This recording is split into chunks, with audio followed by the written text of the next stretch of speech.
Legend tells of a Japanese warrior that went to sleep for 20 years, woke up speaking German, and then spent 6 years being shouted at by the internet for not being pure enough.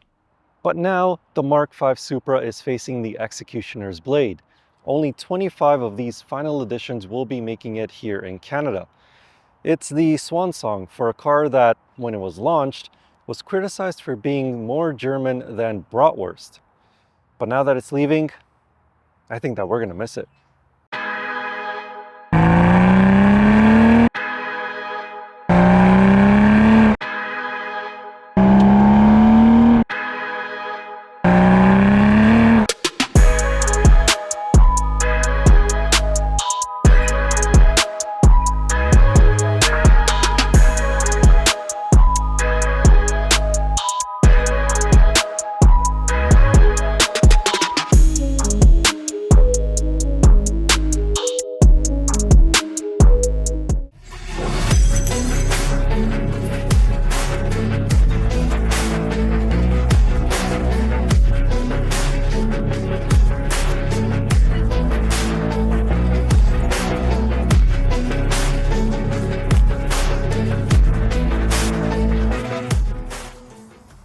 Let's start at the business end.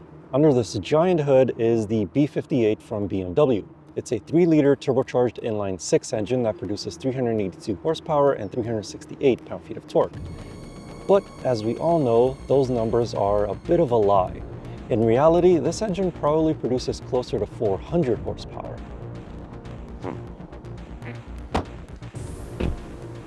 The engine's power is sent through a 6-speed manual transmission, and this is the only transmission you can get with this final version of the Supra.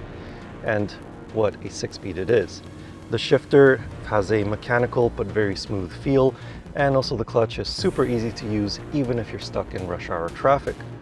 Out of all the cars that I've driven, this is my favorite 6-speed manual. Eventually, the power ends up here, where the tires meet the road. 0 to 100 kilometers an hour takes about 4.5 seconds, which doesn't make it the fastest sports car on sale today. But straight line speed isn't really the point of the Supra.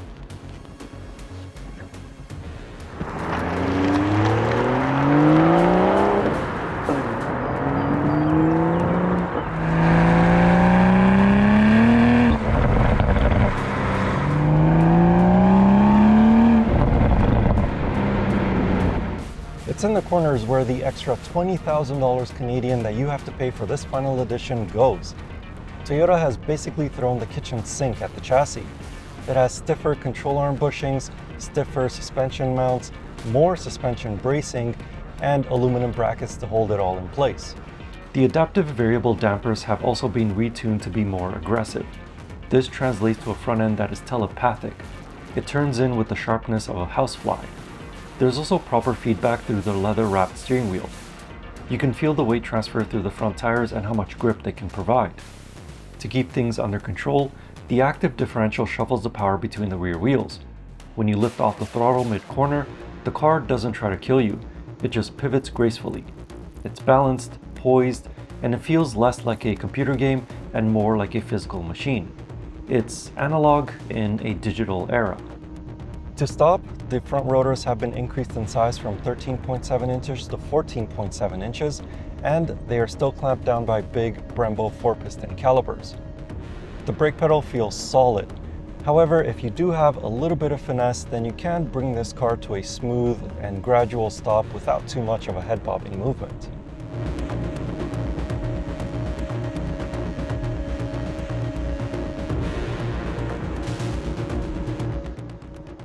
Styling-wise, this version of the Supra gets some race car-inspired go-faster bits. It gets matte painted 19-inch wheels, carbon fiber mirrors, but you can't see the carbon because they've been painted red. However, you can see the carbon fiber in the duckbill spoiler around back. There's also these GR GT4 graphics along the side, which to me look very tacky and as though you've been watching Fast and Furious on repeat a bit too much. Also, you have two colors to choose from: Undercover, which is this matte black, or Burnout, which is a matte white. Inside, it's very BMW. The 8.8-inch touchscreen uses an older version of iDrive, which is not too difficult to relearn. You can use a touchscreen or this physical rotary controller right here next to the shifter. Final edition touches include black Alcantara sport seats with red seat belts, GR embroidered headrests, and a special edition interior badge. You also get a 12-speaker JBL audio system, which is great because you'll need it to drown out the absurdly loud tire roar. On highways, especially those with porous asphalt or concrete, the cabin of the Supra will force you to shout at your passenger in order to have a conversation. Space-wise, this is one of the more spacious sports cars on sale today. At 6'4", I really can't complain for legroom and also headroom. As you can see, my hair is brushing up against the headliner. But one thing that may hamper some people is the low roofline. When you're getting in and out of it, you may bonk your head up against this. Behind these seats in the trunk, you get a decent amount of space at 290 liters. The cargo opening is narrow, but it is wide enough for a weekend bag and your shattered dignity if you stall it at the lights.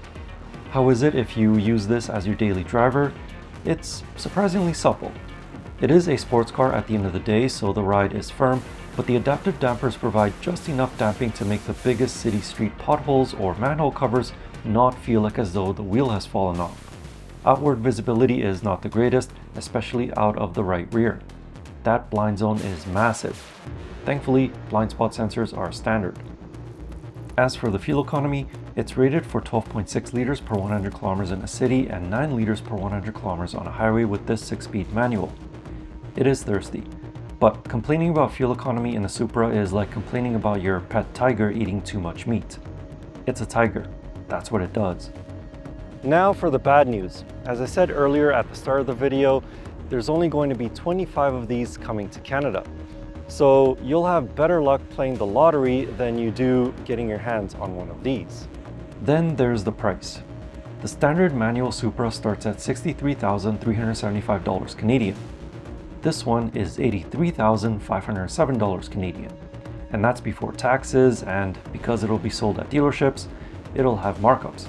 Or, sorry, the correct term these days is market adjustment pricing. So is it all worth it?